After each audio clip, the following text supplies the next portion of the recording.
ito ay rated SPG. Striktong patnubay at gabay ng magulang ang kailangan. Maaaring may masiselang tema, lengguwahe, karahasan, sexual, horror o droga na hindi angkop sa mga bata.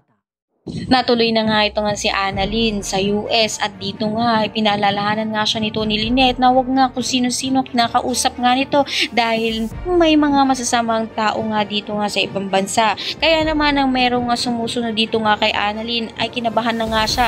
Kaya humingi kagad siya ng tulong sa otoridad upang isumbong nga ang sumusunod sa kanya. Subalit napilitan na nga ito nga si Harry na lapitan na nga ito nga si Annalyn at nagpakilala na nga siya na siya ang anak nga nito ni Doc Benitez. Ipinaalam naman na nga nito ni Doc Benitez na nakarating na si Annalyn sa US at narito rin niya ang kapatid nga niya. Subalit wala siyang pakialam dahil galit siya kay Doc Benitez dahil tinulungan niya nga ito nga si Annalyn na makarating sa US na posibilidad na sumira sa kanilang plano nga nito ni Moira. Kaya hindi rin niya hahayaan na magkita nga silang mag-ama. Kaya posibilidad ito nga si Zoe ang hahadlang sa pagkikita ni Doc Tanyag at ni Annalyn. Subalit ito nga kayang si Harry ang tutulong kay Annalyn upang makita na nga silang mag-ama.